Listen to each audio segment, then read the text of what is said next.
Hello, everybody. Hello, and welcome to Anime Church. We mess up. Yeah. Hi. We're not on camera today. That just gonna have to deal with it. And honestly, considering how I have things set up right now, I'm gonna need like a text logo for just where it says Anime Church. So if anybody would like to design something like that, that'd be awesome. But if I have to put some blank text on there, we'll do that. I do have it set up where you'll actually see some of the news we're talking about. So that'll be a thing that we work on. Cause yeah. Uh just getting everything ready. It is a little different me doing things. We've got a lot of news to cover. I mean a lot. We've got Jesus, if I take a look at the stuff. Okay, so that's a set of 5. This is also a set of 5. And that's oh, I've got the same story twice. Okay, cool. Then that's a set of 4. Woot. Okay. And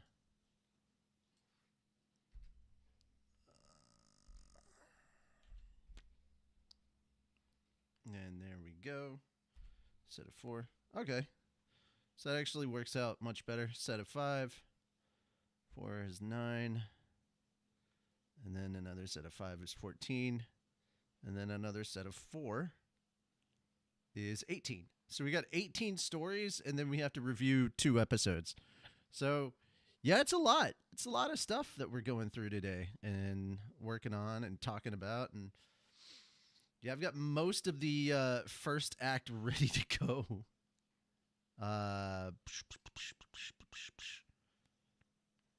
Let's see. We're waiting on Moon. I don't know how far behind on everything Moon is going to be. But yeah, today we're going to talk about some stories and give our thoughts on them. And that's kind of generally going to be it. I don't want to do too long reading like the whole page, especially when it comes to some of the stuff that we're getting from CBR. There's a lot of stuff in there that is just it's filler. It's word filler. And it doesn't actually pertain to the actual story that they put at the top. And it's like, hey, like there's this really cool thing, and I'm like, all right, cool. I clicked on it because this is a really cool thing.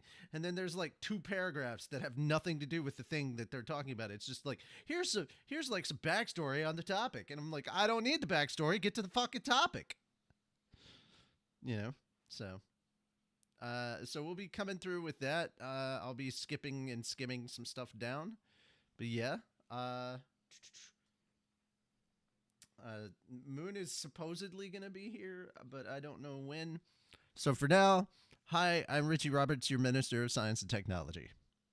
And I'm Fenrir Sauron, your patron saint of snackos and alcohol. Yeah. You ready to talk about some fun news? Sure. Yeah.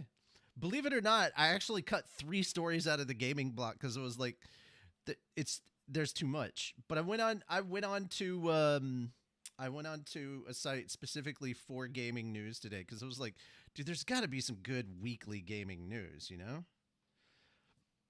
Turns out there was. I just wasn't aware. So I'm gonna start getting more weekly gaming news out there, so you guys are at least aware of what's going on in the way of gaming. I mean, it's not always going to be like stuff that I'm going to choose. Like, there's stuff that I'm interested in that I'm like, this isn't worth talking about on a show. And one of those was finding out that Tears of the Kingdom wasn't the original name for, the sequel to Breath of the Wild that they had kicking around. And I'm like, that's neat. Nothing to report on, but that's neat. So there's some stuff that will just kind of like it rouses my curiosity, but I'm like, should we be talking about this? You know? And I will make every effort to try and get opinions from Moon and Fenris on stories of their choosing as well, so that when it comes to like Saturday or Sunday, I can sit down with them in a call for like, I don't know, 10, 15 minutes, and we can go through a couple of sites and look for articles of just basic stuff, so it doesn't feel like it's just me picking most of the news. I mean, to be fair, I tried to do that on my own anyway. Yeah, but I feel like it works a lot better if we're kind of all together doing it as well, because I can get, Yeah. like, if this is a story you want to talk about, you know? Yeah, that's fair. Yeah.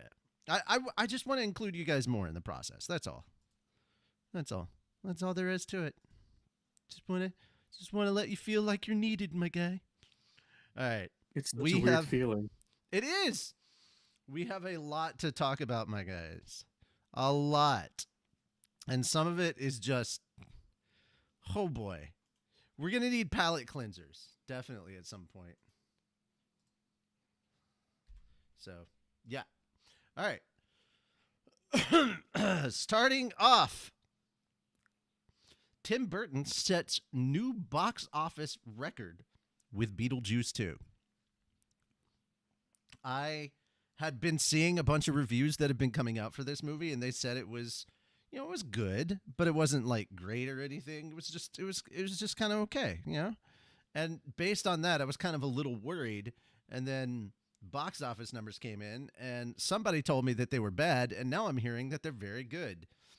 So BeetleJuice earned $41.5 million during its opening on Friday.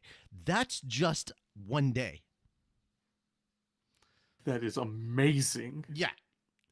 And preview screenings. It's been the second biggest opening day ever for a September release, just behind 2017's It, which grossed a $50.4 million on its first day. It also set itself apart for director Tim Burton, beating the previous record holder, 2010's Alice in Wonderland, which made $40.8 million in its opening day. So it beat his previous record. The early numbers are exciting, as the film had a budget of $100 million. While that is not a small budget, and considering the marketing and distribution costs, BeetleJuice needs to earn at least $200 million to break even, and more to start making Warner Brothers a profit. However, that is not a concern. Looking at its potential opening weekend numbers in North America alone, the international numbers are not available at the time of press, but it might start making a profit in its first week already. Opening Halloween season on top of its PG-13 rating, BeetleJuice will be a good option for the entire family. Yeah. So it's estimated to earn between 100 million and it's so funny. I'm guessing this is a typo because it says 100 million and 100 million at the 100 and 200 million. I'm assuming is what they meant at the domestic box office in its first 3 day. But I'm actually kind of curious. I have not watched this film yet. I have wanted to, but money has been tight. I'm trying to get certain things done.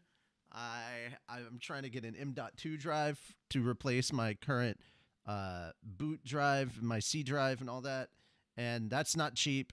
And also, I have to get money to pay for the labor costs when my mechanic finally comes over and works on fixing my AC. He came over, took a look at it, and we figured out what was going on. But now, I have the part, but I need to raise the money for the labor. So, shameless plug here. If you want to come over to my streams at some point over on my channel on Twitch, yeah, you can help out there. There's my one shameless plug. Yay, I've allowed myself just the one. All right, we'll be talking about that. Don't get ahead of us. Oh, man. So, also, I wanted to briefly share this, talking about things that have come out well, technically it came out in August, not September, but it was the end of August. The Terminator Zero anime. I watched that yesterday. And holy shit, it was actually really good. Like, not as good as the first two films, but definitely leagues better than everything from Terminator 3 onward.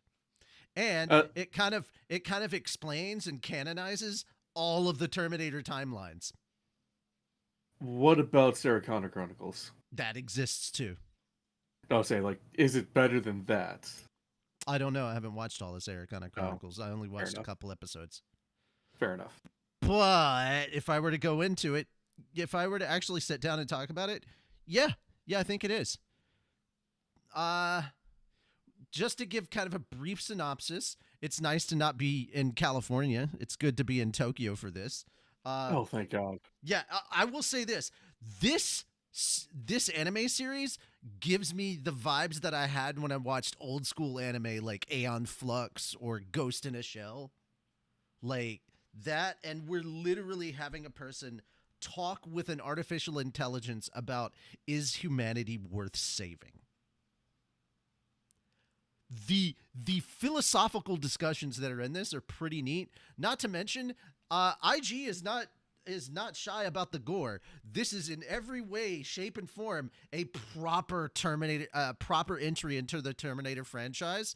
Also, the female character that gets sent back in time, who Jeff Thu refers to as mommy. I want to agree with Jeff Thu. Studio IG, thank you so much for drawing her naked body so well. Needed that. Really needed that. Yeah. This series doesn't shy away on the butts for time travel. We get butt shots because time travel in Terminator. You're naked. You don't get to take your clothes with you when you time travel. And yeah, man. Terminator Zero, really good. I don't want to spoil things too much, but like, what if you knew Judgment Day was coming? What would you do to stop it? How far would you go to stop it? How far would you go to stop it from happening? And the question is, can the good things and the good things they have done and the potential good things that they could do for humanity, the good things that humanity has done and potentially could do they outweigh all the bad? That's the philosophical debate, and it's really interesting. Not to mention, there's a whole Terminator thing, and you can definitely tell that people were excited to work on this project. I also want to point this out, guys, for those of you who are in the dub versus sub conversation.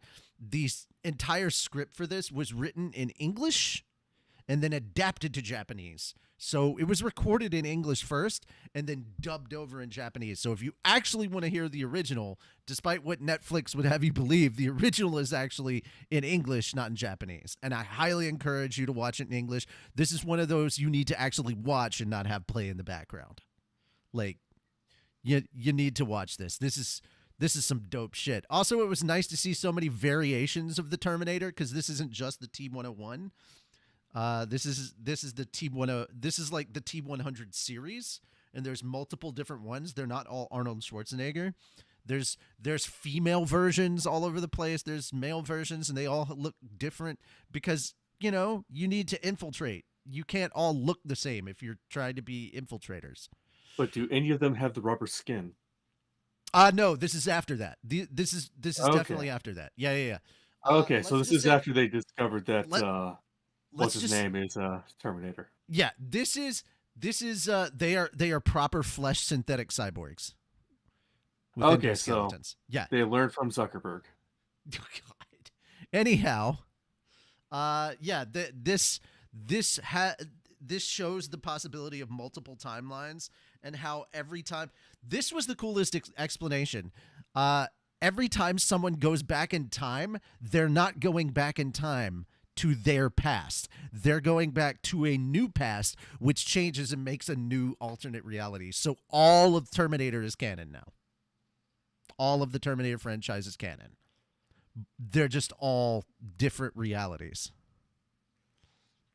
Oh, no. I noticed that you were there. I'm looking at your avatar. You didn't say anything. Because I was talking about a topic, and I didn't just want to be like, oh, hi. When you're talking about a topic, you'll usually just be like, oh, there's Moon. I knew you were showing up eventually. Have you done your homework? Mostly. What is mostly? Well, I know what happens in the 2 slime episodes. Okay.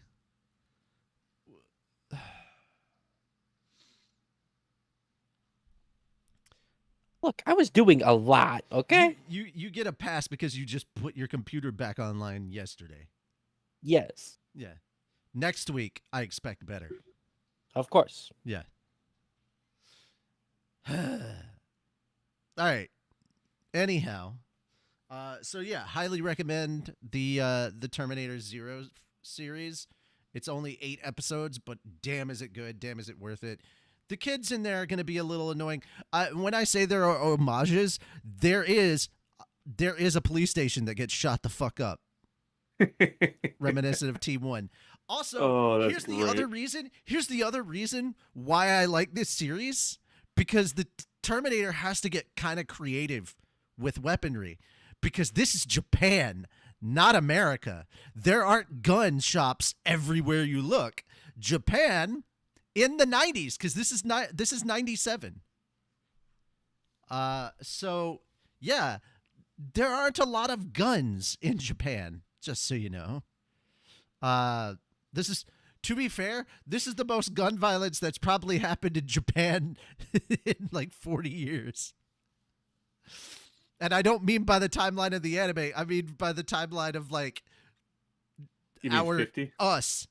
Like no, 40. I'm going with 40. I'm not. I don't know how much crazy shit has been going on. But yeah, since you're in the 90s, I would say I'd just put it at like from the 80s onward in real time, like of actual Japan. You know, definitely, this is the most gun violence Japan has seen. But damn, is it crazy. I don't want to give too much away. I would like you to experience it for yourself, because it's such an interesting show, and there are concepts and characters that I don't want to talk about, because it's fun to discover these characters and learn more and get those revelations on your own. So yes, my quickie review, Terminator Zero, definitely worth it. All right. Now that we've talked about that and we've talked about BeetleJuice, let's get into what you guys were talking about. All right. Did all of you watch the Minecraft movie trailer? Yes. Unfortunately. Yeah. Why are they live action in a exactly. CG world? I was asking that. Now, I will say there are elements of the Minecraft world that look good, you know? Oh yeah. The semi-realism of the Minecraft world looks nice. This shot that I have us just sitting here on, that's a beautiful shot. It's weird, but we could have done this like the Lego movie, my guy. Yeah. There's already somebody that took this trailer and just did it in actual Minecraft.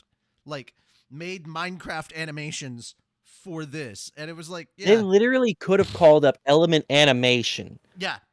And gotten them to work on this. Like, and that's, I'm going to repeat stuff that I've heard from like movie critics and things like that watched this trailer, that were like, did they not see the crazy amount of money that came in from things like, I don't know, Super Mario Brothers, the Lego movie, just any of these animated features? Like, they pulled massive money. Super Mario Brothers alone pulled massive money. It's in the $1 billion club. I will say this, if nothing else, this probably washes the stink away from people who saw Borderlands. You know, this is the eye bleach. They're like, now you're not thinking about how shit Borderlands was. Now you're thinking about how shit this looks. This is just... But you know what both Borderlands and this movie have in common? Jack Black. Yep. Now, I like Jack Black as Steve, but once again, didn't need to be live action. They could have had all these people voicing, and I would have been fine with that. Yeah, like, it could have been a thing of, like, whatever leads them to stepping through that portal, it turned them into blocks. Holy shit. That's all you had to do. That's what it was. That's what it was. This feels like Jumanji. Who's Jumanji? Who's Jumanji? Yeah. This feels like the Jumanji reboots, and it's like, dude, come on.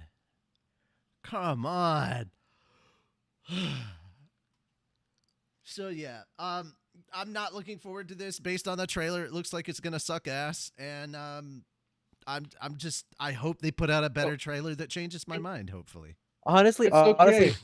I think the movie itself could be good. It's just everyone's going to focus on why are there live action people? No, this on trailer a was terrible. This trailer was fucking terrible.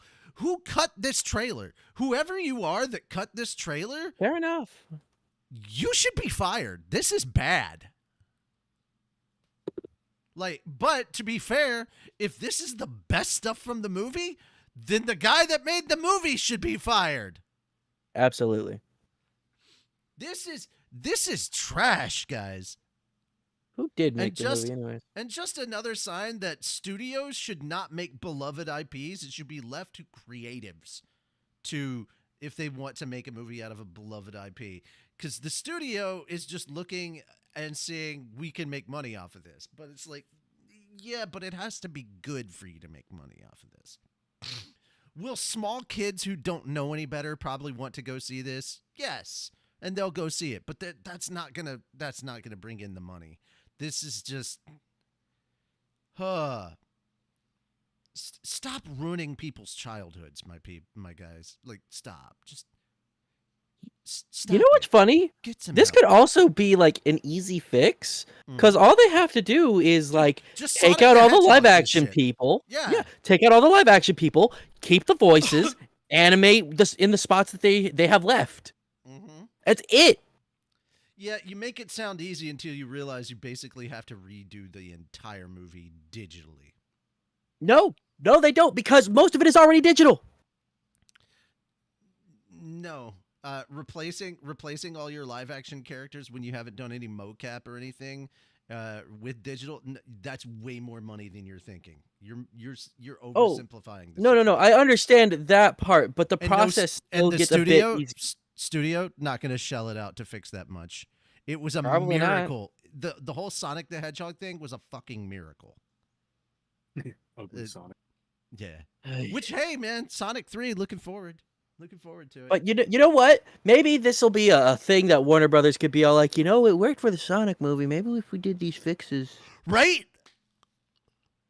We can only hope. What happened with the Sonic movie? They fixed Sonic, and then suddenly everyone saw it. They made more than their money back on that with the fixes. Literally, they have 2 sequels. Guys, Sonic the Hedgehog made money in 2020. Yeah. So, I mean, it dropped like 1 month before the pandemic, but yeah. So, one other thing about the Minecraft movie. Just remember, per Kotaku, this movie's not for you. Who cares what Kotaku thinks? This movie's not for anyone who wants to like. Oh no, that was Kotaku writing an article about people bashing the trailer. Yeah, they're the same people that are like bashing people who didn't like the Acolyte, and I'm like, yeah, but that's because the Acolyte to be fair, though, sucked. To be fair, Kotaku is such a biased source of any type of news. They're not really relevant. When you say the word Kotaku, I've already just written it off as like unimportant. Yeah. I mean, I just bring it up because I laugh at them every time I see them pop up anywhere. All right, we already have an entire topic to laugh at somebody about. We don't need to add Kotaku to this. Let's not demean the quality of our little podcast show thing that we've got going here by mentioning Kotaku anymore. It's beneath us, you know? Yeah. Yeah. But you know what? It was a fantastic trailer. Arcane Season 2. Absolutely. That was my God. That was the palate cleanser I absolutely needed after that fucking Minecraft trailer. 100%. Holy shit. It was so good. So I'm very much looking forward to this. And people were like, man, I hope they can pull it off again. I hope it's just as emotional as the first. And I'm like, did you not watch the teaser? Do you not know what's going on? And then Caitlin's like, I want to rip that laugh from her throat forever. And I'm like, there's your answer, bitches. Oh, man. It's like people who talk shit on like the MCU ever since Endgame. They're like, they didn't put anything good out since the Endgame. I'm like,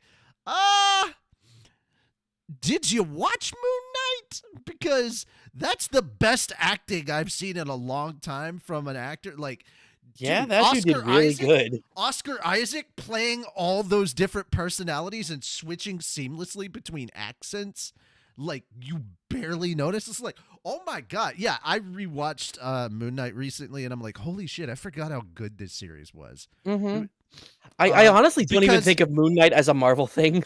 because it was announced. Oh no, it definitely is here Oh, because I know it's it is, been but it doesn't announced. feel like one to Well, me. it's announced that the Defenders are coming back. They're bringing back all the. They're bringing back same cast, and they're going to give them better treatment.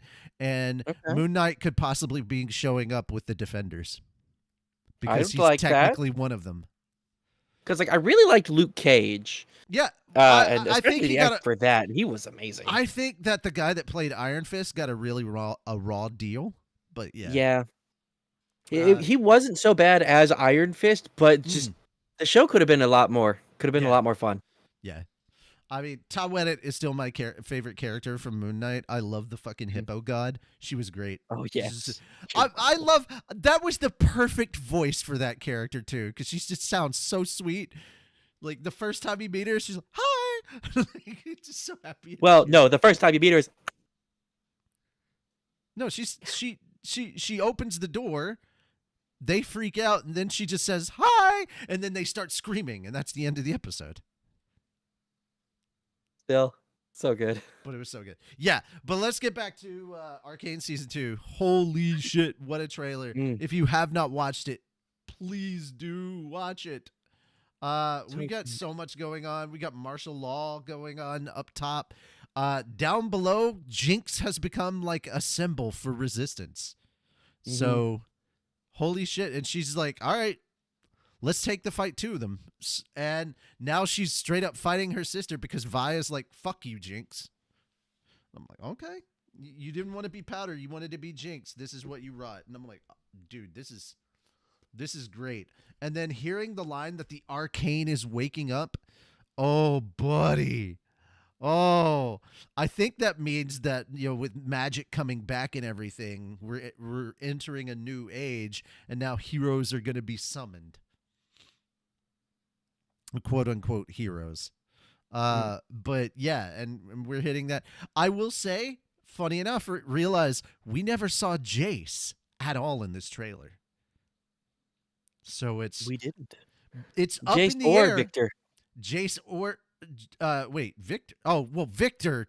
Come on, man. Come on. What? Victor's looking a little ashy. You're that's not Victor. Oh, that's not Victor. Victor's Wait. the guy with the robot arm. You're thinking of Singe. Okay. Victor is the guy with the robot arm? You don't play enough. You wouldn't get it. Yeah, I don't. Are you talking about like the scientist dude that Yeah, the dude who was working with Jace. they showed him? Oh, no. Okay, no. That's exactly who I'm talking about. That's Victor. I said he's looking a little ashy because towards the end of season 1, he got turned to ash.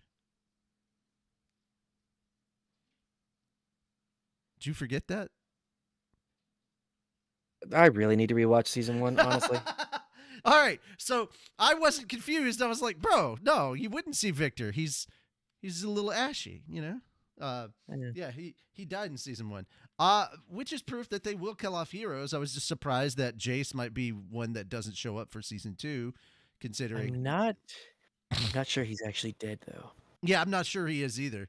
But I need to read. Dude, this looks so freaking good. There's so much going on that we could talk about, but all right, this is my favorite shot. I'm leaving it right here with all the different colored smoke going on in Piltover, like just exploding everywhere in Piltover. Like the art quality just I don't know if they're staying on their game or upping their game, but I'm here for it. I am excited, and it's coming out in November, so it's really, really soon, guys. Super soon. So I'm looking forward to this. What else we got? Then we've got that scientist dude. I forgot his name, but then, where's it at? Dang it! Where is it? Okay, there's Warwick. right? Mhm. Is that the werewolf? Yeah, Warwick's the wolf. Warwick's the wolf. I also know who he is, like the who Warwick was before. So that's gonna be interesting if that gets revealed in season 2. Yeah, he was a Mhm. leprechaun. No, What? Warwick Davis. no, Oh, jeez. dude, no. I heard Moon go, huh?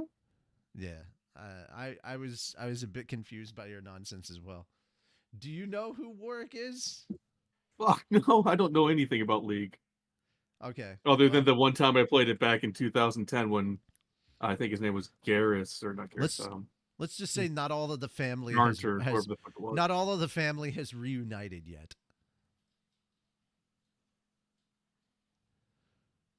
I mean, I hate myself, but I don't hate myself enough to play League. Oh yeah, yeah, no. I get you. I get you. And also, people who solo queue League have mental problems. Mm. Yeah, just saying. All right, anyway, People who play League have mental problems. well, I won't go that far. I won't I go will. that far. I will. I will say Gladly. this. I will say this. If you look in the open chat, I'll tell you who it is. Oh God, I was about to type it and then I forgot the name. I know what letter it starts with. You know what? I'll just type this. If I could spell right. That's it. That I knew I'd remember the name. All right. So there you go.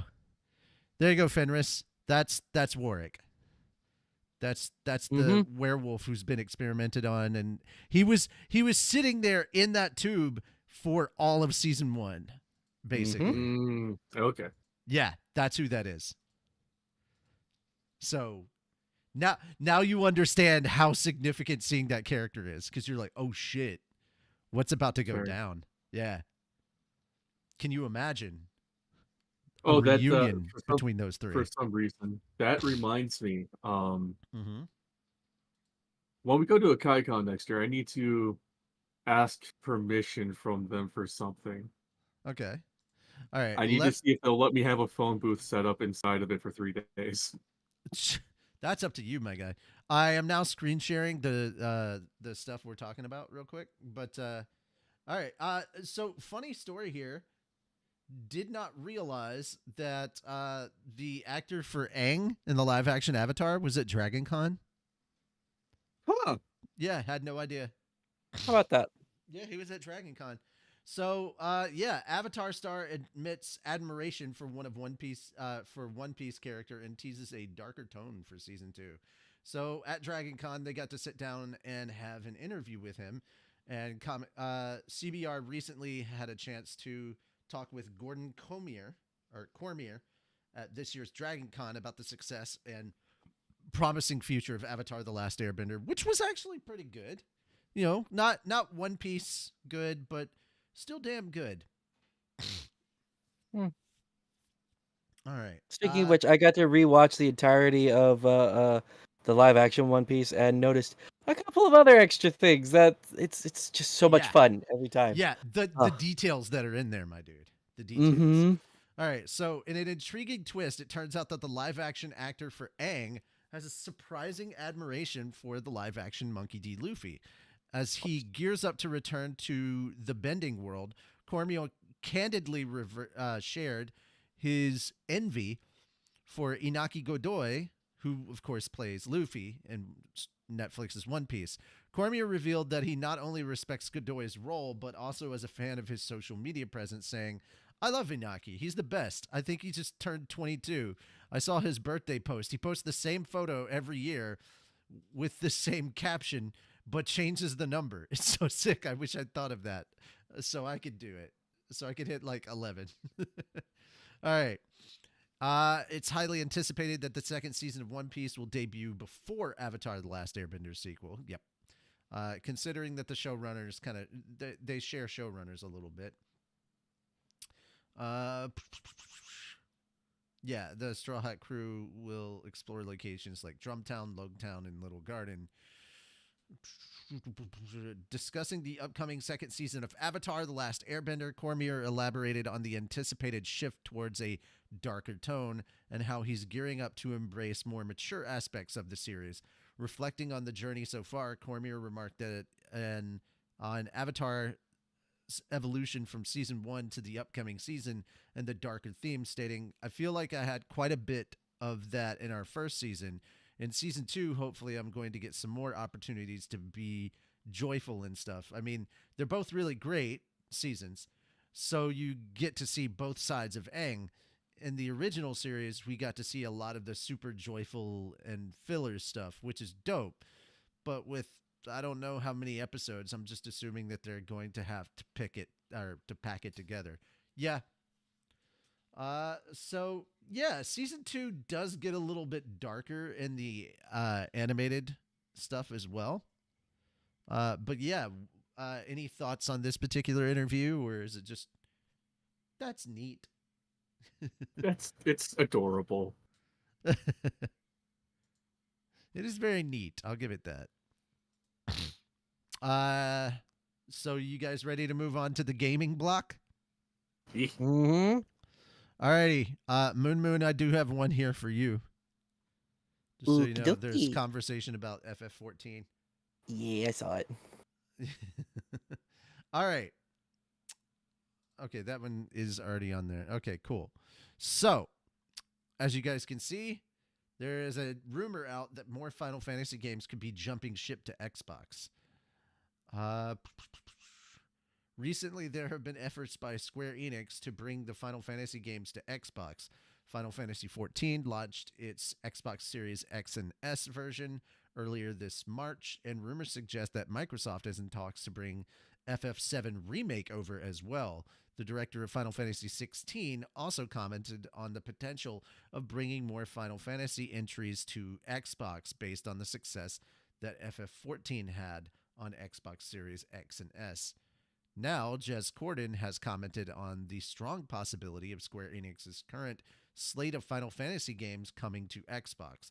On the latest episode of the Xbox 2 podcast, Corden says he heard that the whole slate of Final Fantasy would be coming to Xbox. This slate is the Final Fantasy Pixel Remastered series, which are remasters of the first 6 numbered games in the franchise, Final Fantasy 16 and Final Fantasy 7 Remake. Corden noted that he doesn't know when FF7R would be coming to Xbox, saying it likely wouldn't be part of the first wave of games coming to the system. Corden also detailed his personal expectations, saying that he believes that the Pixel remasters will be first along with FF16. So here's the thing. All right. I would really love it if Square Enix just was like, yeah, we're done with PlayStation exclusivity, like Sony exclusivity. We're done with that. And they just release it on consoles and PC when it comes out. There's so much hype around the Final Fantasy stuff. There's so much. And it's like, no, I get it. They feel kind of burned by 13. You know?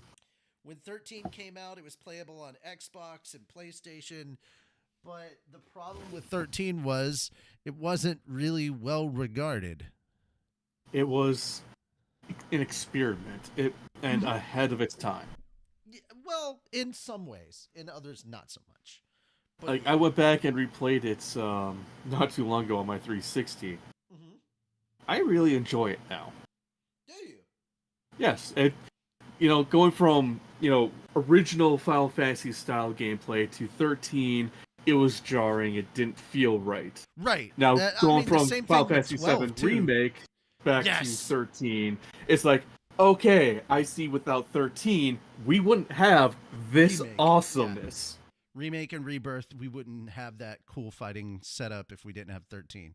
They were Exactly. testing things out, my guys. Just It was all an experiment. yeah. All right. Pardon me. That was a yawn and a half. All right. So now we're going to talk about the next 4 in the gaming block. And Moon, I think I'll let you take over this one if you'd like. I would like. Yeah, go for it. Because I know nothing about this. Mhm. We are So I online already only. knew this was coming to an extent. I just wasn't entirely sure when. I'm not really gonna read through this whole thing, mostly because it's just like a shit ton of information to say, hey, there are changes happening to certain models and graphics stuff in Final Well, Fantasy 14. I would say this part, the bottom part, after gathering some feedback, that Okay, fair enough. yeah. But yeah, so after gathering some feedback on the official Final Fantasy 14 forums, Yoshida gave players an idea of what would be changed and what may remain as is. According to a Lodestone post, Yoshida said that some changes to player character models would be prioritized for release alongside patch 7.1 in the coming months. Yoshida said some of the top issues players provided feedback on included Aura scales having rough silhouettes, Vieira noses having darker tips than normal, and character hair floating in certain circumstances. Yoshida also touched upon some special processing effect problems, such as Aura horns glowing red under sunlight, and said that these would be addressed in patch 7.2 or later due to the time needed to properly test and implement fixes. So there you So go, yeah, guys. that's Yeah. basically it. And like these are really nice updates to have, because it's in a way that like it does increase the amount of graphic processing needed, but it's slightly, and they're doing it slowly as they progress with patches and stuff. So it's really good. Seeing this girl just kind of standing in the arena like this, all I can think Hmm. about is the opening for 10-2. I hope they have a reference to that. They will likely have a reference to that. Do for you. What can I do for you? All right, guys. Oh Let's. yeah. I don't really have any thoughts. I'm not a Final Fantasy 14 player. I don't either. All right, cool stuff. It's Let's been talk about. years since I last played it. Let's move away from Square Enix and talk about Bethesda. They do have Shattered Space coming up very soon. Big DLC coming for Starfield, which, full disclosure, I do have Starfield, and I've played through a good chunk of it, but, like, I've fallen off, you know? Well, so, here's the thing. Starfield Shattered Space will introduce more than 50 new locations, Bethesda said. This tidbit was shared as part of a wider overview of the upcoming Starfield expansion, which teased just how massive this content drop is going to be. Bethesda has committed to a September 30th release date for Starfield Shattered Space during Gamescom opening night live in late August 2024.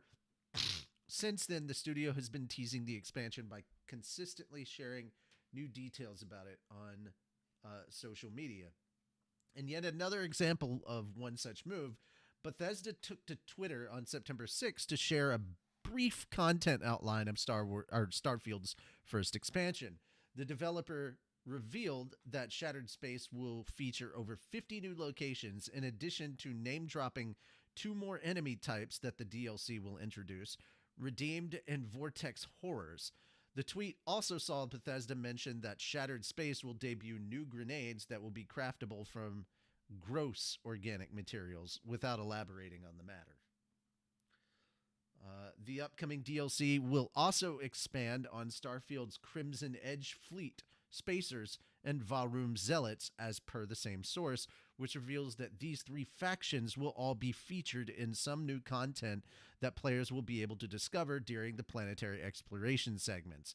While the wording of that statement implies Bethesda was referring to randomly generated points of interest, the studio hasn't outright confirmed that. Either way, it seems likely that a big chunk of the DLC content will be Zealot focused, as Bethesda itself has repeatedly confirmed that Shattered Space will expand on House Va'ruun. While the specifics of how it plans to do so are unclear, the developers previously shared footage from the expansion has suggested that players may get a chance to visit House Va'ruun's homeworld over the course of the Shattered Space storyline. By the way, guys, it's only $30 for this expansion. So not terribly priced, not too terribly pricey, and actually kind of on par with like DLC and expansions. So I'm glad with that because they're not especially from Bethesda. Yeah. Any thoughts on this? I sunk 5 hours into the base game and I just did not like it. Yeah, I've heard it's made some improvements. Hopefully, it can turn out like Cyberpunk, where it didn't start off well, and then over time, it became a fantastic game. I'm hoping it's like that. But yeah, the problem is that a lot of what's going on in this game, I hope they add a lot more excitement to some of the stories and things like that, because I felt really bored a lot of the time. Like, I was doing stuff, but like I when I stopped playing and didn't continue playing, I didn't miss it, because it was like, yeah, it wasn't as interesting as I thought it would be. Like, it's not a bad game, it's just the problem is it's not an overly interesting game. Maybe Exactly. maybe I'm missing out on something, but like, yeah, it feels like the magic that they had with Skyrim isn't quite here yet. And hopefully they're adding that magic in.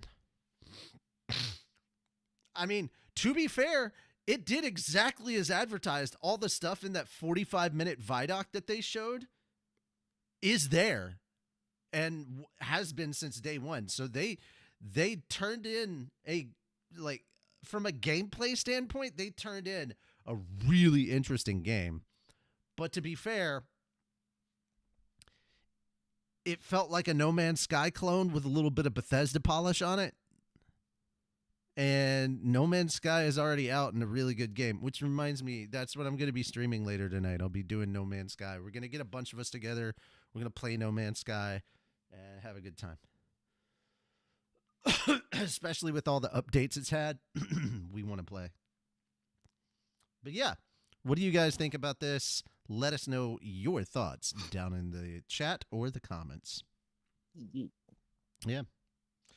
You guys got any other thoughts on this particular story, or should we move on?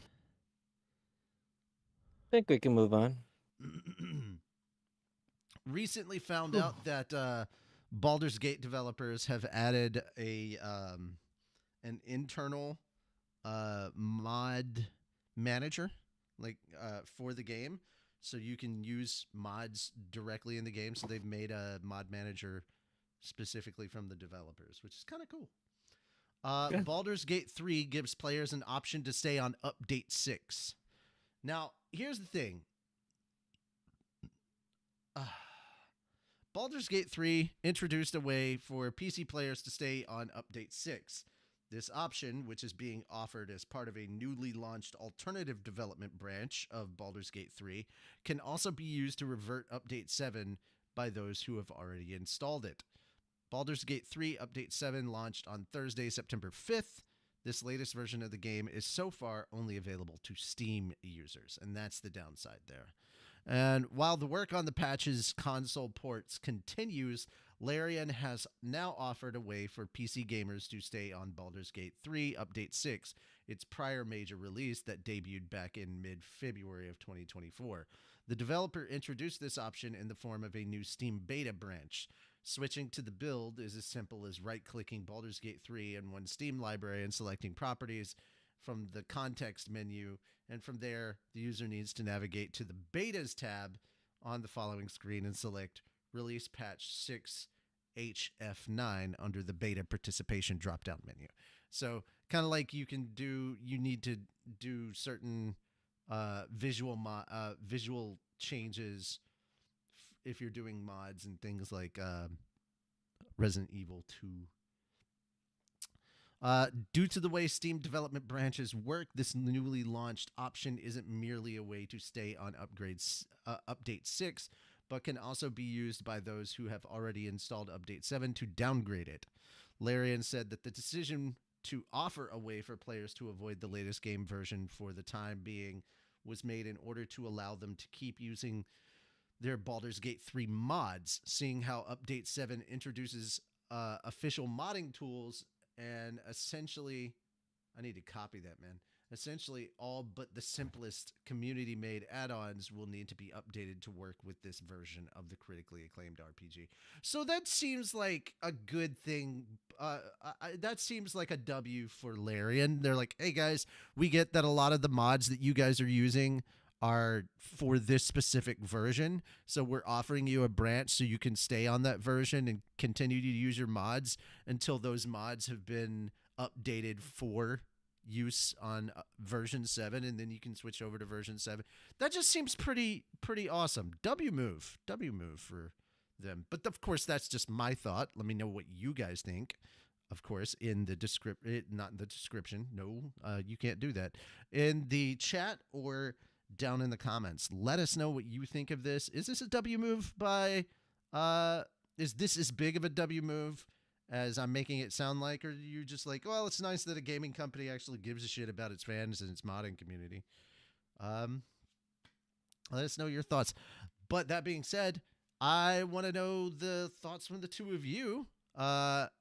Fenris, I know with you. Moon, have you played BG3 at all? Have you played Baldur's Gate 3? Yeah, I own it. Yes. I haven't gotten super far in it, partly okay. because like it is so fucking dense. I love it. I It love it for is. that Oh, reason, it but I absolutely don't is. have time anymore. Well, Oh my well, god. here's the thing, and I meant to bring this up earlier, but speaking of Baldur's Gate 3 stuff, Fenris, Yes. I have a bone to pick with you.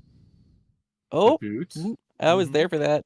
I have to restart my fucking game because of Why? you. Because when we got to the end of Act 2, I got I got my evolution to an illithid continued, and you were the one that pointed out that the tadpoles could give me a little extra power, and I did not realize I'd used 3 tadpoles. I thought I'd only used 1. So in order to actually stop, in order to actually say no to using the power, it required a wisdom skill check of 21. I have a +1. I have a +1 to wisdom. My guy, I was rolling single digits the entire time. My character now has like a veins and shit all over her face that makes her look ugly. So I'm like, nah, fuck this. I don't want to do that. I'm going to freaking like it basically made it where I did not have a choice. I had to take the next evolution. So I was like, no, fuck that. Did you just not save scum? No. This is why you have a backup to the backup to the backup save file. From like one for 1 hour ago, one for 3 hours ago. Do you know one how for when you long started it's the been game. since I played BG3, my guy? No. All right. The last time that you, Revan, and I sat down and played together was the I last don't time. even remember when that was. I can't even Exactly remember what my happened point. 2 nights ago. Well, it's all your fault. That's all I'm saying.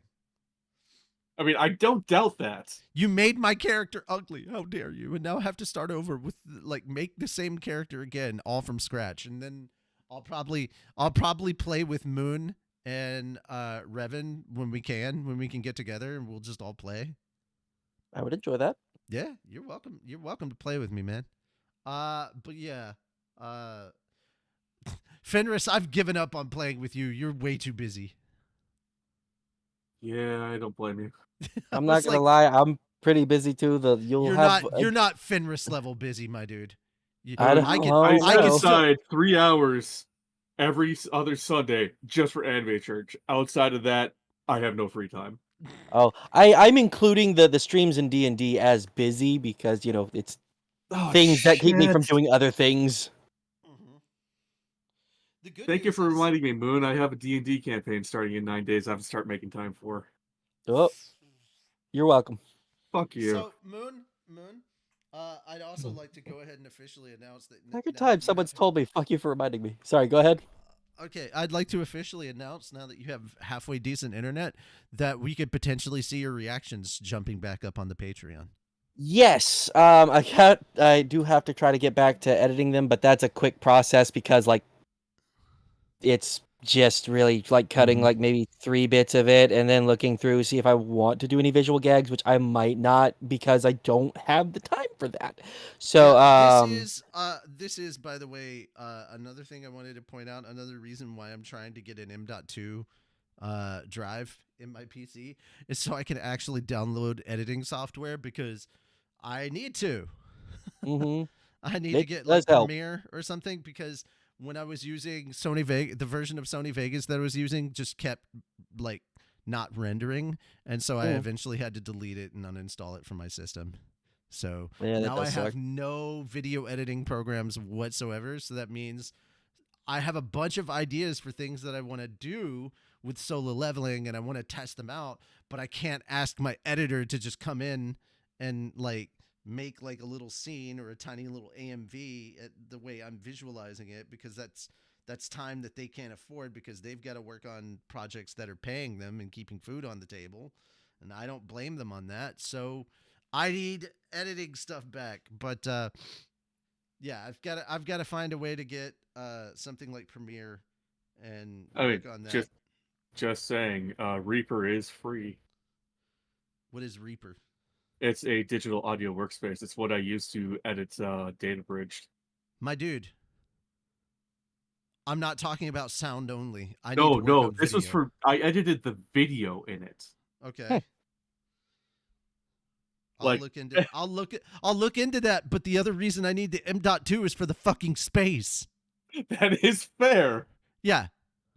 I'm just saying, a video editor, Reaper, free. Okay. Anyhow, I'm just telling you right now, I need to work on getting an upgrade for my computer so I'll actually have space for all my stuff. Space. Anyhow.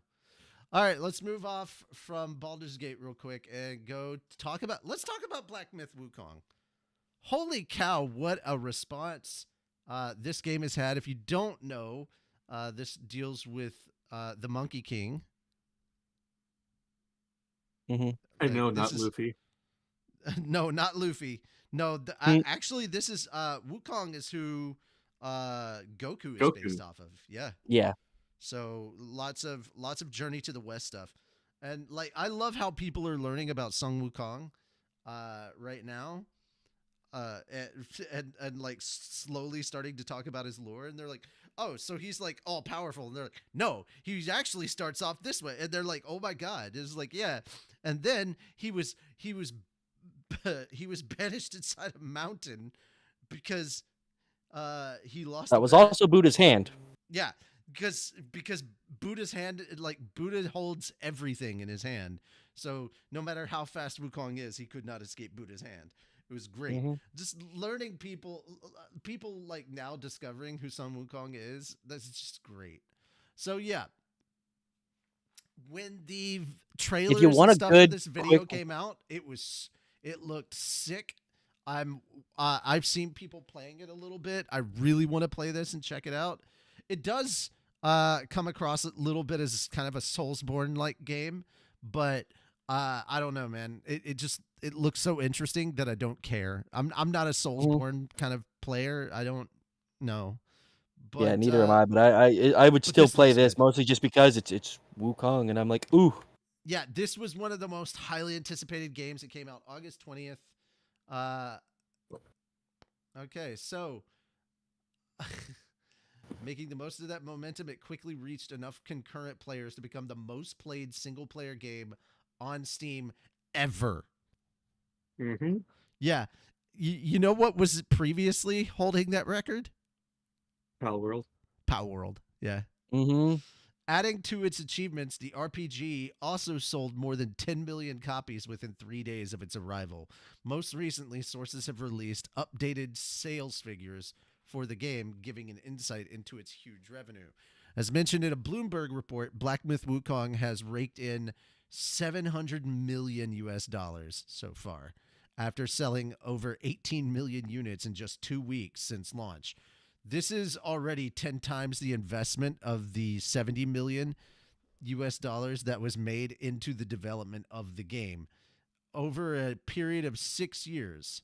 So analyst Danielle Ahmad, who is the original source for these revenue estimates, later shared that the quoted numbers were from August 30th and that the Journey to the West inspired game has made even more money since then. On a tweet that they posted on September 5th. He shared the revenue has raced to around a staggering 800 million. So we're looking at a potentially $1 billion game coming up soon. It will not surprise me if this game reaches the $1 billion club. But yeah, I mean, dude, just taking a look at like some of the gameplay stuff, what you can do as the Monkey King, and just like how the game looks. I'm sorry, man. I hate to say it, but this is Chinese. This is a Chinese gaming company showing AAA games how it's done. Because when it came out, it wasn't an incomplete game. It was very much a complete game. There haven't been a lot of issues. People can just play it. You know, it's insane. It's nice to actually see a game on release that isn't a buggy mess that's only partially that's only been partially, you know, released. I'm so sick of AAA games that release their games because they're trying to make money off of them before they're finished. It's like, Yeah. dude, let it cook for at least another couple months or a year or something. Like, good lord. All right. Moving on to our next topic. It's going to be May. It's going to be May. That ends the gaming block. We are now in the anime block. All right. Who's ready to talk about some anime? Animu. Animu. I will talk about Ranma. Okay. Yep. So Moon, you'll get the next story, and then Fenris, you'll get the story after that. Cool. Okay. New Ranma 1/2 anime announcements coming out. We got 5 more cast members. So Tatewake Kuno, Kodachi Kuno, Dr. Tofu. I forgot about Dr. Tofu. Oh my god, the skater duo. They're not that important. I just suddenly remembered them from like as soon as I saw them, I was like, oh yeah, those bitches. But like the Kuno siblings and Dr. Tofu, I fucking love Dr. Tofu, dude. He's so silly. These 5 cast Is members he are not Silken or reprising Ganmo? Huh? Is he Silken or Ganmo? Shut up. These 5 cast members are not reprising these roles from the previous Ranma 1/2 anime projects. The staff will hold an advance preview screening of the anime in Tokyo on October 3rd. And cast members Kape Yamaguchi and Noriko Hidaka will appear in a talk show segment during the screening. So October 5th is when it is going live, or effectively October 6th JST. But yeah, October 5th for us, I would believe. But yeah, there we go. 5 more new characters added to the lineup. 3 that I'm particularly interested in. And then this double group. It's like, oh yeah, they were like antagonists or something for like an arc. But like, Kuno, come on, you can't do Ranma 1/2 without Kuno. I forgot about Kuno's weird sister. But I'll never forget Dr. Tofu. That guy was great. Like, he's just a normal dude, and then freaking the oldest sister shows up, and then suddenly he is the the most obvious. Like, it's beyond obvious that he's in love with her. All right, next story. Take it away, Moon. All right. When we think of voice acting, the last thing that comes to mind is how the actors dress for a recording session. While they likely choose clothes that's comfortable and will not be picked up on the microphone, the one thing they don't have to wear is the outfit of their character. But this wasn't the case for the Japanese dub's voice cast members for Tim Burton's new film, BeetleJuice, as they went all out during the recording sessions, donning the costumes and makeup of their respective characters. Which, oh my gosh, these look amazing. Yeah, I like this format because I can actually show like the image on stream. Mm-hmm. So you guys can kind of get a look at this. Yeah, it looks really cool. I love that. That's great. I think the cast of the movie would appreciate it as well. Anyhow. But yeah, Warner Brothers Japan Twitter account revealed on August 26th that the cast's makeover during the dubbing sessions is an industry first. The promotional photo included the post shows 8 cast members and stated their identities would be revealed on August 28th. Alright. I'll entertain you to death, humans. BeetleJuice, BeetleJuice. The first ever full-body dub version to be screened. And then, who are these 8 people? Those 8 people are performing the full-body dubbed version. Not only the voice, but also the body were dubbed. The answer will be revealed on the 28th. Hint, they are all voice actors. And then, there they are. It's the actors. And there we go, man. Yeah. I'm looking forward to going and seeing this when I have the money and the time. Yeah, I'm right there with you. Yeah, man. Alrighty, let's move on to the next one. You've got this one, Fenris, so take it away. Tokyo MX announced on Wednesday a new anime programming block, and the schedule changes for its other anime time slots starting in October. The channel will start the new programming block in October on the prime time slot every Thursday at 9:25 p.m. Japanese Standard Time. Anime titles that will air in the programming block will be announced at a later date. Tokyo MX will also move its kids anime theme slot from 6:30 p.m. to 7 to 8:57 p.m. on weekdays. The kids anime time slot will air anime series that can be enjoyed by a wide range of generations, such as Gigigi no Kitaro, the Precure series, and Ojamajo Doremi. The channel's late night anime time slot will start from 10 p.m. onward. It will feature popular anime series such as the 3rd season of ReZero, which will premiere on October 2nd, and Gun Gale Online 2, which will premiere on October 4th. The channel is also focusing on short anime and will premiere the 2nd season of Hayakusho Kizuko on October 4th at 9:54 p.m. The Tono to Inu anime will premiere on the channel on October 10th and will air its 4 different versions every week. Tokyo MX currently airs anime series such as Aliyah sometimes hides her feelings in Russian, the second part of Sengoku Yuko, Delico's Nursery, and the 2nd season of Oshi No Ko, among others. Nice. Oh, yeah, we'll get to this after this set of the block, but Moon, I wanted you to share your thoughts soon with the audience about what you told me about in regards to T-Bait.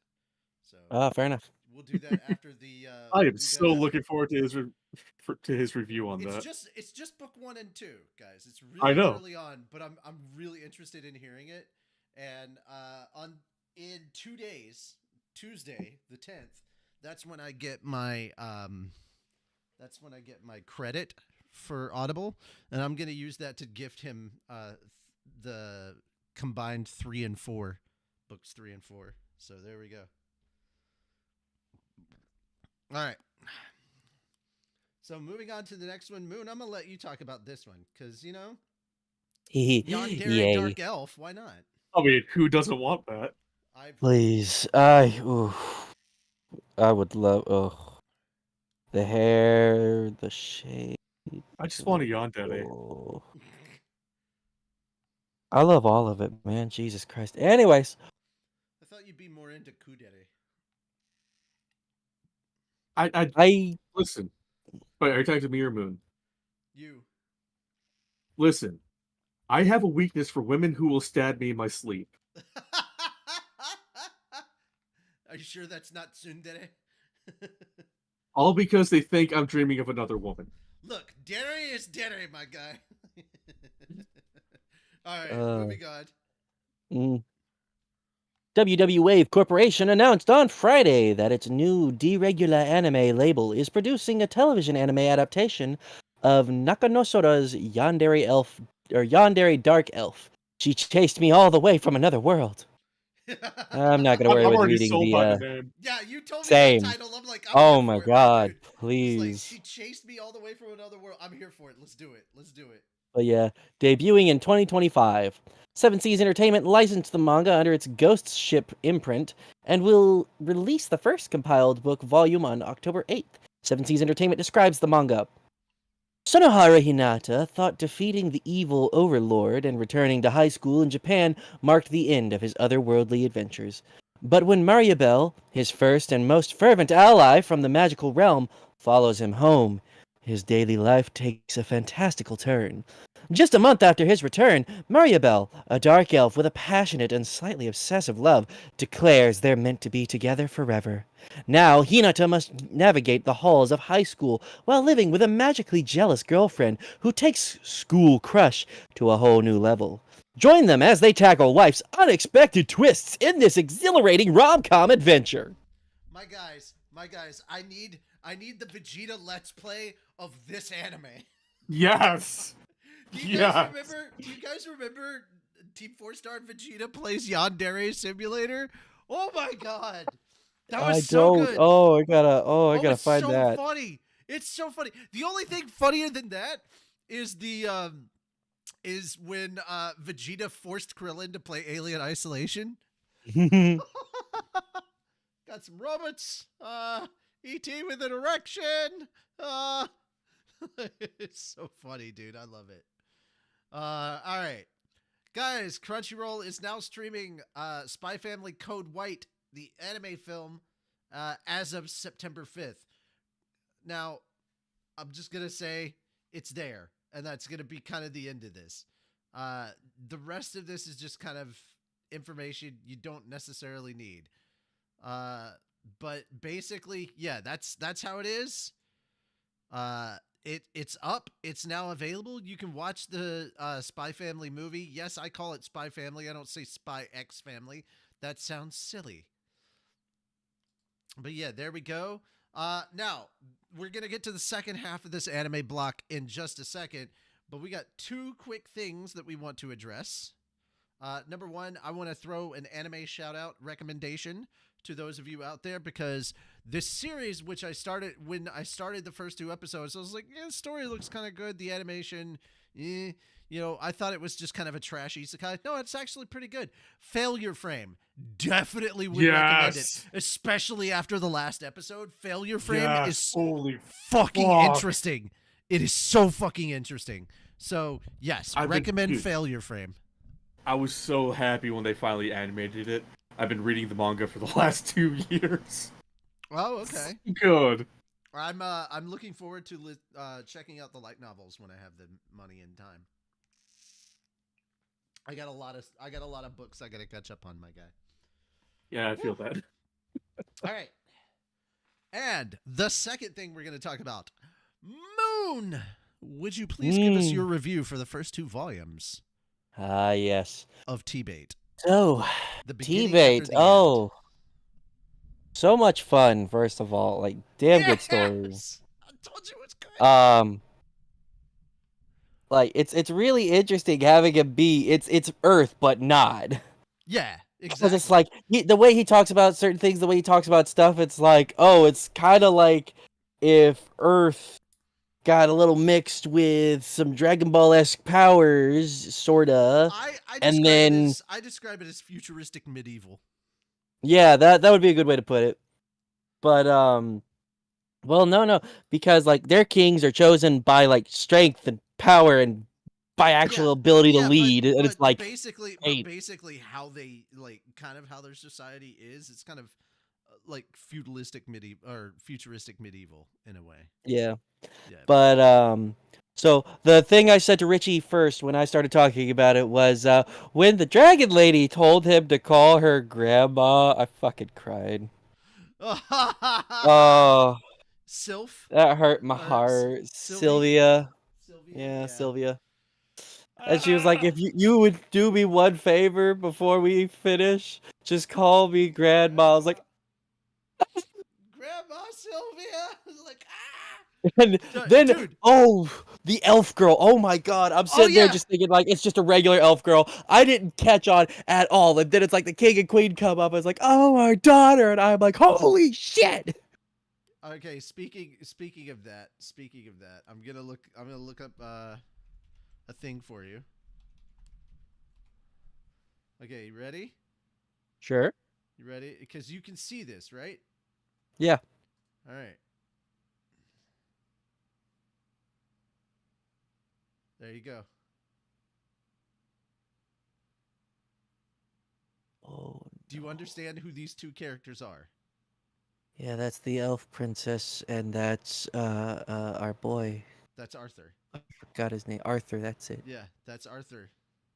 Oh. Yeah, he looks hella different from now, doesn't he? Oh yeah. But yeah, the beginning after the end, Volume 11, Providence, Volume 2 is now available on Kindle. Author Turtle Me posted it on the tweeters. But yeah, guys, I'm so happy that you're enjoying this, and I can't wait for you to get to the next two books. The comics, if you guys are reading the comics right now, there are 6 volumes to the comics, and the comics take you all the way into Volume 5 of the light novels. Just kind of lightly into Volume 5. We haven't gotten there fully yet. All right. So Arthur is kind of living his life from beginning, from very early on, and and you'll have different arcs within his life. We'll have an adventuring arc, and then we'll have like a school arc and things like that. But it doesn't stay that way for long. We will be getting into more as time goes on. You guys heard me listening to the audiobook when we were going back and forth around here for like a KaiCon adventures, and I realized that the two of you kind of got into it, and I was really happy about that. I was like, oh my god, I'm so sorry that I'm spoiling it, but I don't want to go back. I'm on volume 9 right now listening. Look. The good news is I don't remember shit aside from him talking a little bit about his core. Yeah. How do you like the course system, by the way? What do you guys think of that? I think it's really interesting. Right? I do want T-Bait to get animated. I just don't know if it ever will. Oh, it's so good. T-Bait's really good. I think it would do wonderfully to get animated. I know everybody's gonna be like, "Oh my god, isekai." I'm like, nah, man. This is that series. If they do it right, it could fucking be great. There's so much stuff going in, and like as you get further in, this show gets dark. We're still in the fun, lighthearted stuff, and that has darkness in it too.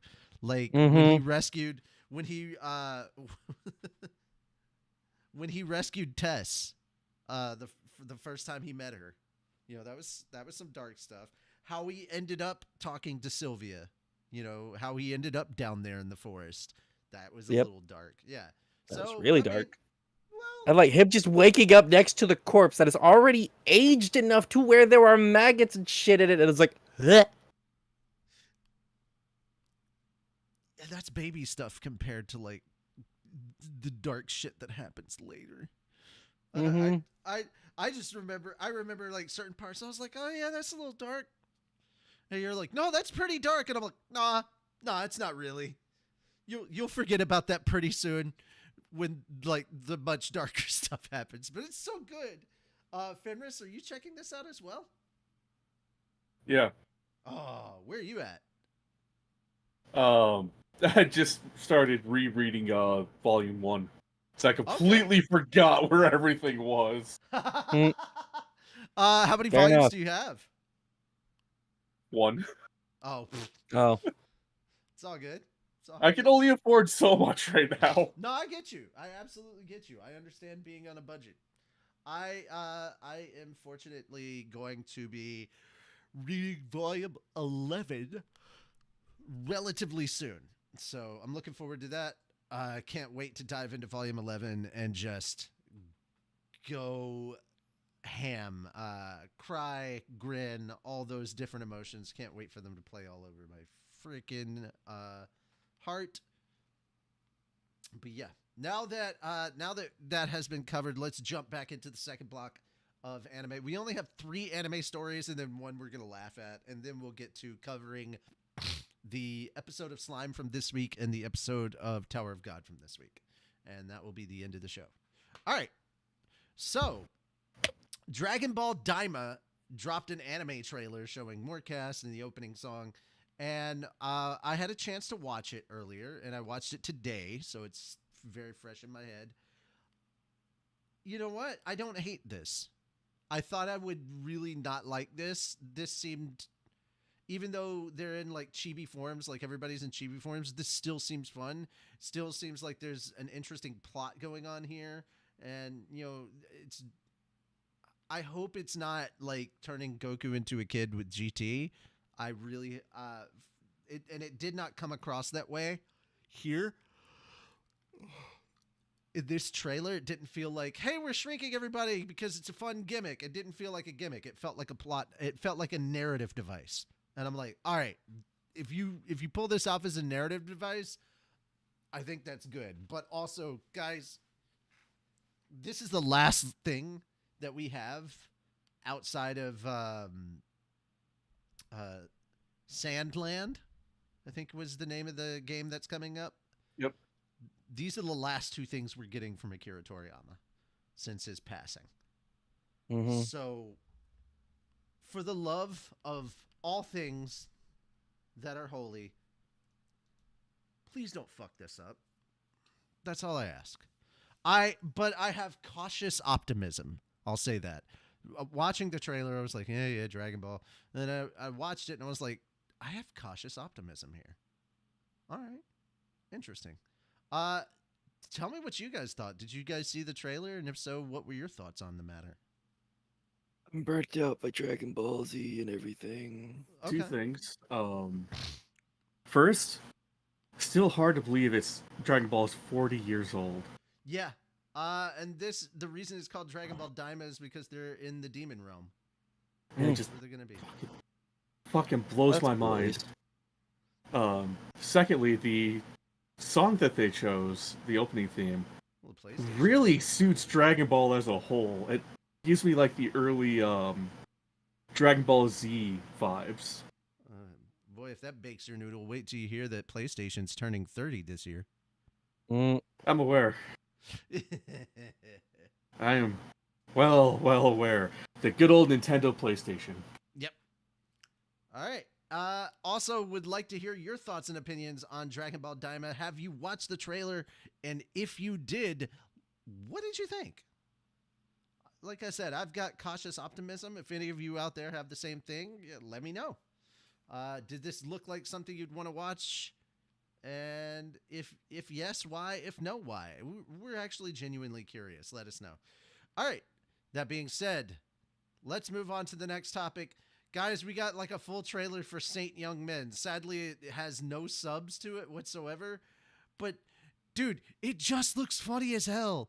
If you guys don't know the Saint Young Men thing, it's Jesus and Buddha sharing an apartment and just trying to live like a normal life in Japan while on vacation and try not to give away the fact that they are in fact holy.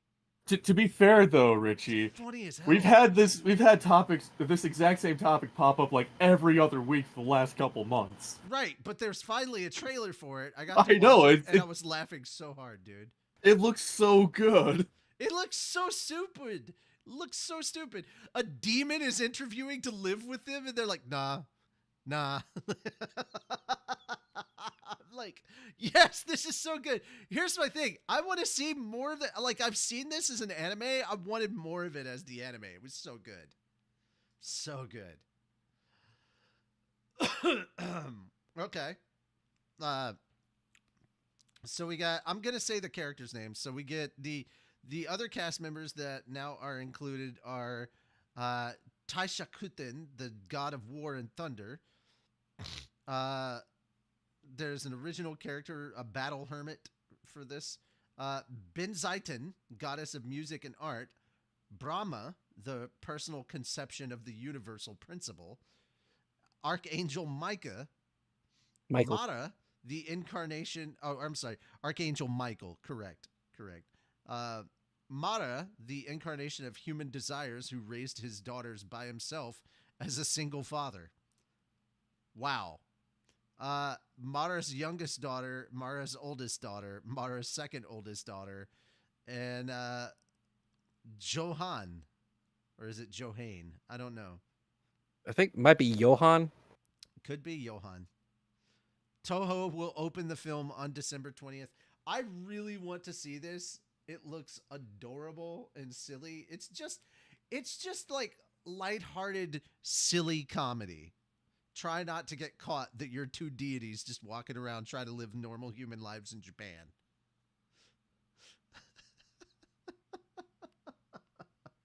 In modern day Japan. Oh my god. It's like if you took the base concept of Devil as a part-timer, like having an incredibly magically powered guy just working at McDonald's, the devil himself working at McDonald's. Like that's such a funny concept. It's kind of that down that kind of vein.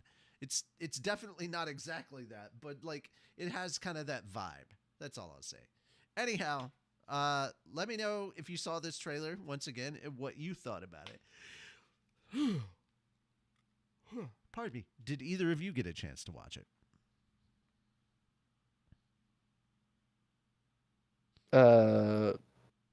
The trailer? Yes, the trailer. Oh yeah, I just watched it. What'd you think? It looks very interesting. I obviously could not understand a single thing that was Oh, spoken, yeah, but I'm sitting here absolutely like, oh Jesus. Yeah, Literally. exactly. there is a part where somebody says Jesus Christ, and I'm like, ah, And he just goes, huh? huh? Fenris, did you see it? I watched the trailer and yeah, I could not stop laughing the entire time. Like, that's the funny thing. You don't understand a word anybody's saying, and yet it still comes across. You still understand the humor. It's so funny.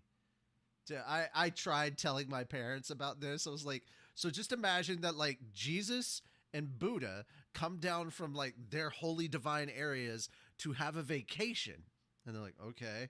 And then they live together in a one-room apartment in modern day Japan, and they just go around, explore, and visit all these different places in Japan, and just appreciate the culture, and try not to. While all the whole time they're doing this, they're trying to not get caught, like not reveal that they're deities, but they keep making miracles happen. And they're trying to hide like they're just two normal humans. But they keep making miracles happen. Like Jesus' crown keeps growing flowers everywhere. Buddha starts glowing all the fucking time. It's great. It's good stuff. All right, now to talk about some news. Guys, Florida did a Florida thing. Surprise, Florida's surprise. Florida's Brevard School District banned Sasaki and Miyano manga for inappropriate content. Just so you know, it's a boys love manga. That's what it is. Here's the basic synopsis of it. Yen Press publishes the series in English and describes the story. It all started like a typical old school boys love plotline. Bad boy senior meets adorably awkward underclassmen. One of them falls in love, and so on and so forth. But although Miyano is a self-proclaimed boys love expert, he hasn't quite realized he's in one himself, which means it's up to Sasaki to make sure their story has a happily ever after. So the person in the district challenged the book's inclusion to the school's libraries on the grounds that sexual orientation should not be encouraged, suggested, or implanted in the youth. I watched that section of the video above. Uh-huh. One of their main arguments from one of the ladies, it reads backwards. I know. That is not the way we teach our children. That was the entire basis of her not wanting it. So she should basically say that about all manga at this point. The complaint also included concerns that children would be exposed to age inappropriate or obscene explicit content, and there was no value in making homosexual books available at school. The book is rated T for teens. The complaint suggested other manga to replace the series, such as Chainsaw Man, To Your Eternity, and The Seven Deadly Sins, among others. Do they not realize what those three entail? No. Board chair Oh. Megan Wright objected to the book's content due to its focus on a romantic relationship, as well as Japanese reading format of reading the book from right to left.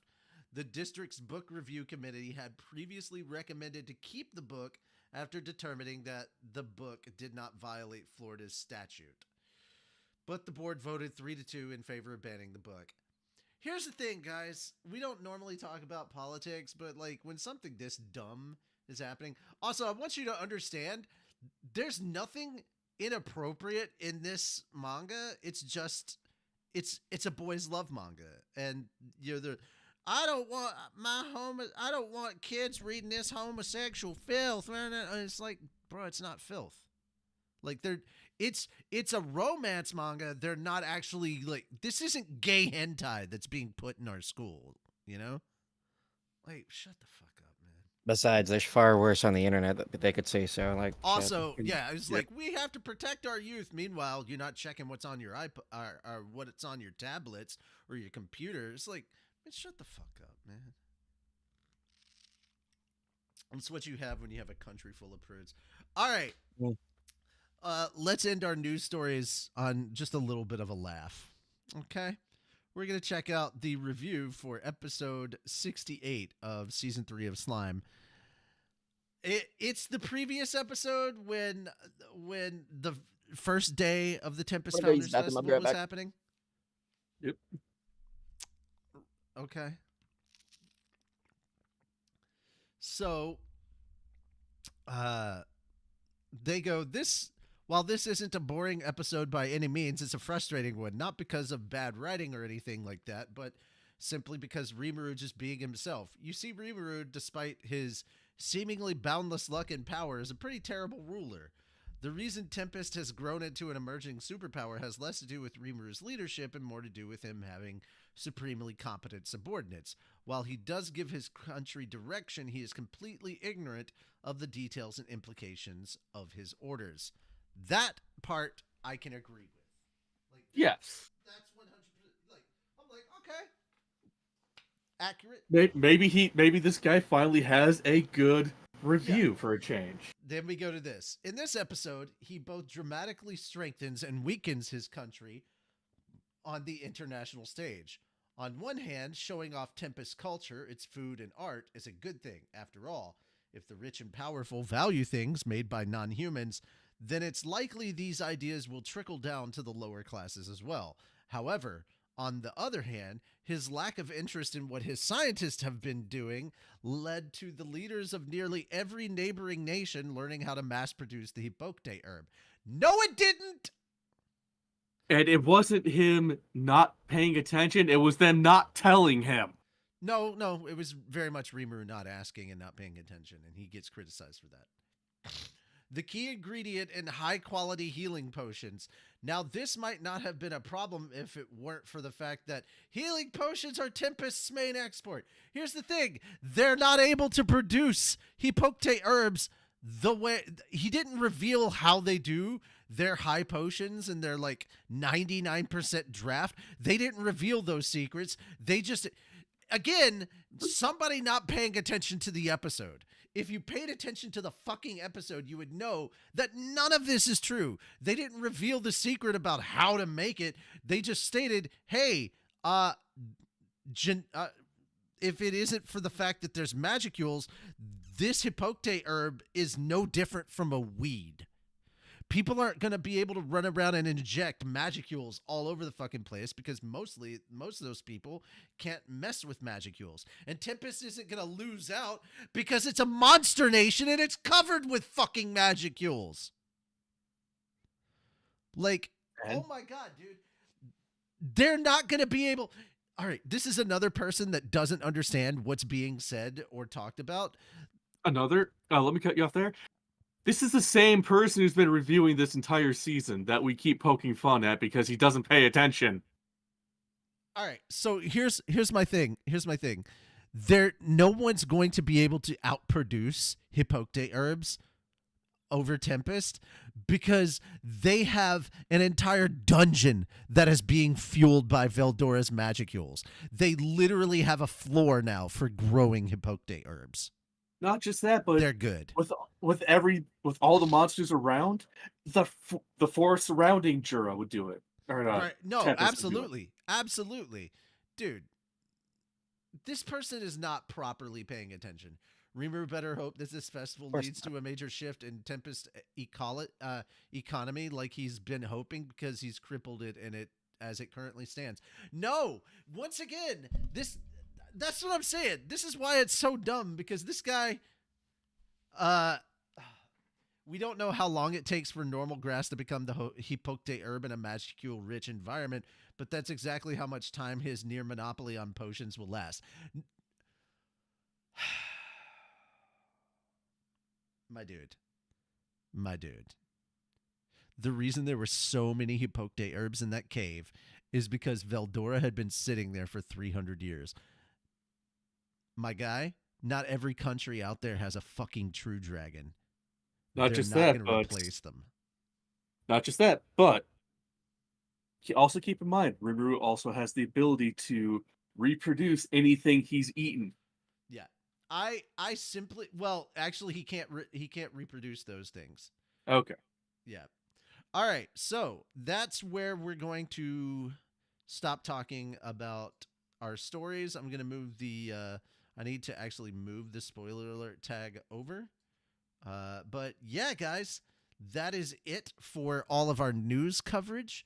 We're going to start talking a bit about the anime episodes that we're reviewing. So we have the newest episode of Slime that came out this week that we're going to talk about. And then we're going to talk about Tower of God that came out today and review those episodes. But if you haven't watched those episodes yet and you don't want any spoilers, of course, we're going to go ahead and say thank you so much for coming by and hanging out with us for Anime Church today. We hope you enjoyed it. I tried to add more gaming topics. Let me know how the gaming block of our show did. I'm wanting to know if we should do, if you like it like this, we should do more of that kind of stuff of us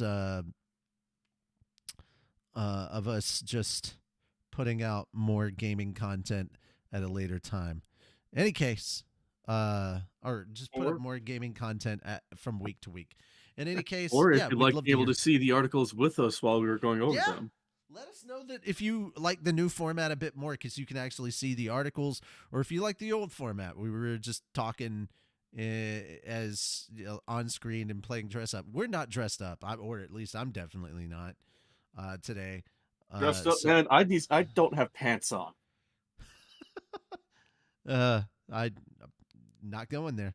Anyhow, guys, thank you so much. And we will see you next time if you're not sticking around for these reviews. Thank you so much, and we will see you later.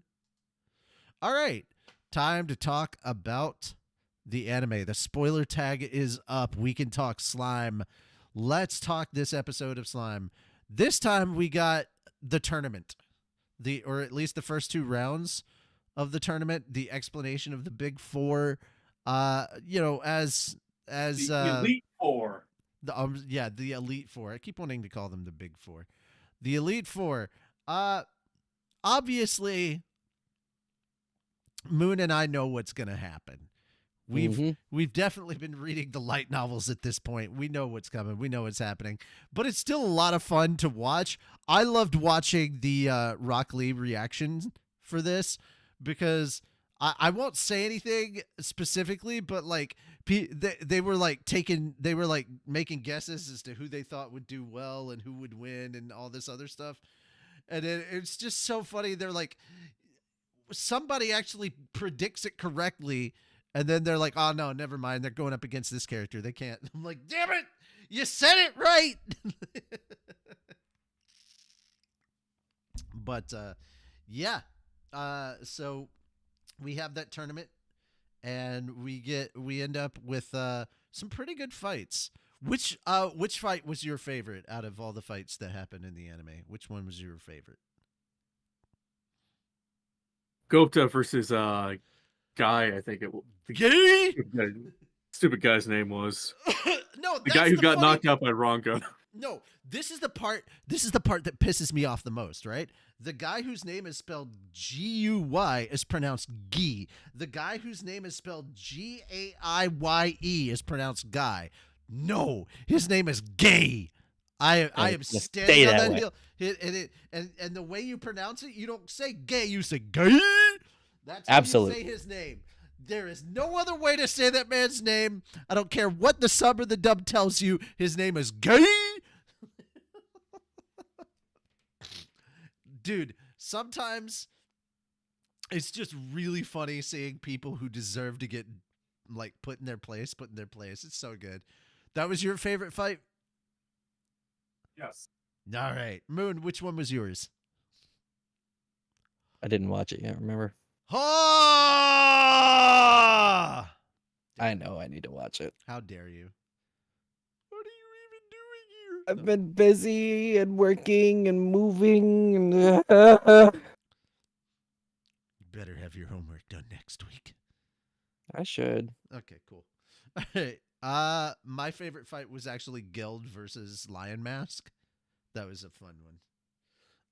Obviously, the tournament goes on, and we end up with Gobta versus Masayuki. So that's gonna be interesting. That's all I'm gonna say about that. It's gonna be interesting. I have a feeling I know who's gonna win because bullshit skill. Well, But man, I really hope- no, you have no idea how little that narrows that down. I know which one of them is going to win because of bullshit skill. That is both Masayuki and Gobta. Like that does I know, not narrow but it down. one skill is more bullshit than the other. Again, which one? You can be talking about either. What is more bullshit than the other? That could apply to both of them. You're not. The one not looking forward to a fishing pole. Oh, you think Masayuki's gonna win? You haven't seen I'm Gobta in and anime only Ranga? at this point. You haven't seen Gobta and Ranga work on their combined attack? Oh man, it's gonna be so good. I can't wait. Man, it's good times. All right, that having been said, it does end on kind of an interesting note. Of course, those of us that know, we're like, oh, this is the thing they're doing. That's kind of cool. So the episode ends that evening. They're all sitting around, and King Dorgo comes in. And that's kind of where the anime ends. He's like, oh, you called for me? Here I am. And that's kind of where we're at. This, I will say this involves the subplot that's going on with the merchants. That's what this one's all about. That's the only Fair clue enough. you're getting from me. But yeah, I really enjoyed this. Of course, the fights were really good. Oh, dude, I did not expect the Bovix and Equix fight to be that fucking hardcore. Like people losing limbs, getting stabbed, their blood all over the place. That's was the pretty first fucking damn fight. brutal. That was a brutal ass fight. I did not expect it to be that good. Holy shit. Yeah, you definitely need to watch this episode, dude. This episode was really good. All right, so Fenris, give me your rating 1 to 10. Where do you place this? 8.5. All right, I'll give it that. I agree. I'll give it a solid 8. I think this was good. It fired on all cylinders. It definitely got everything out there that it needed to, and it did it well.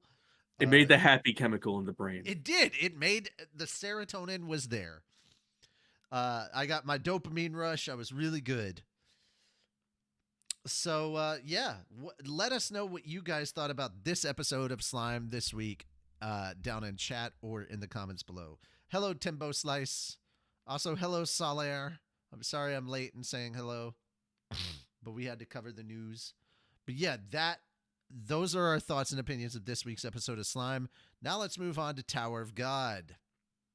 I did not like this episode. And that's No. mostly, I know the reason I did not like this episode is because I am a manhwa reader and I know what's coming and I'm just like, hurry up and get to it already. So I have the impatience going on. Like, I don't think this was a really shit episode. I just did not like it. It was again. I'm suffering from not being an anime only. I think if I was an anime only, I'd probably appreciate this more. But I this mean, is definitely and this is probably perception playing with me because it's been a long time since I've read this particular portion of the manhwa.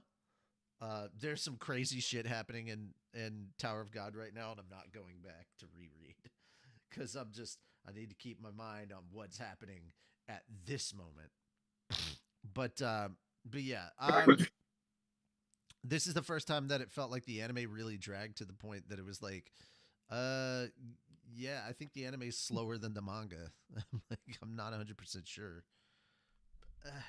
Yeah, I know where things are going. That's why I don't care about certain characters. If they're anime onlys, then they'd probably there's more investment. I understand, but as somebody that's like way further in the story and knows how certain things are going to play out with certain characters, I don't give a shit about this episode. I'm right there with you.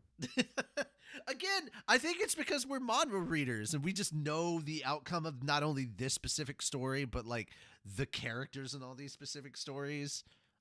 Yeah, So to be fair though, it did have some action, but yeah, the action sequence got cut into by other scenes and just yeah. it So felt unfulfilled. yeah, there's definitely a problem with season 2 of Tower of God. Like, I'll be honest, I think the anime is doing the manhwa dirty. I think the anime is doing a very big disservice to the manhwa because there's a lot of really good action that was happening at this point in time that just is not in the anime. It just I don't know what the fuck they're doing with the budget over there with Tower of God, but y'all need to up that budget and put some good shit back in there because right now the manhwa is clearly kicking your ass. My rating for this is a 4. I Like, I'm a like little more generous. I'm giving it a 5. nah, I could not tolerate this episode. It's lucky I didn't give it a 3. I It's one just of the few episodes of anime where I actually skipped a chunk of it and I still understood what was happening. yeah. I And again, by a I've chunk, read I this, mean so I like kind of know. 10 minutes. I've cut through a lot of this episode. Like I'll be 100% honest, guys. I watched this entire episode in 15 minutes because I skipped through some shit that was just, yep, I know what's going on here. Don't need to see all this shit. Boring. Don't care about this character at all. That like literally did not care. Could not be bothered. Again, and that's partially because I realize I'm not an anime only. And if I were an anime only, this episode would probably be a 6 instead of a 4. But that doesn't say a lot for this episode in general because it was still just kind of okay. That's basically all it was. I mean, anime onlys are gonna feel like they were kind of getting jilted on this one because you can see how characters are starting to come together and you want that moment, and like we didn't even get a hint of that moment in this episode, and I'm like, fuck y'all, man. Alrighty. Those are my honest thoughts about the episode. If you want to contribute any more to this, Fenris, you are welcome to. Not really. Like, I'm just disappointed. Mm. Yeah, I can understand that. I absolutely can.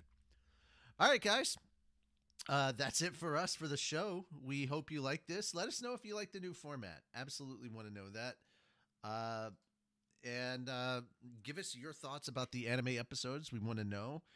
So drop us your comments and your rating for the episode. What you liked, what you didn't like. Let us know all that wonderful stuff down in the comments, and we will see you next week for more Anime Church. But of course, you want more content. If you want more streaming content from us, we will be together tomorrow at 8 p.m. Central for more reading of Mushoku Tensei. We're starting with volume 3. So we're now getting into it. The first appearance of the man god. We're jumping into the good stuff now. The And I demon really hope I continent. can make it home for that too, because that'll be fun. Well, it's 9 Screw the p.m. your man time. I'm god. hoping you should. Yeah. Yep. All right, guys. Thank you so much. Take care, and we'll see you on the next one. Bye-bye. Bye.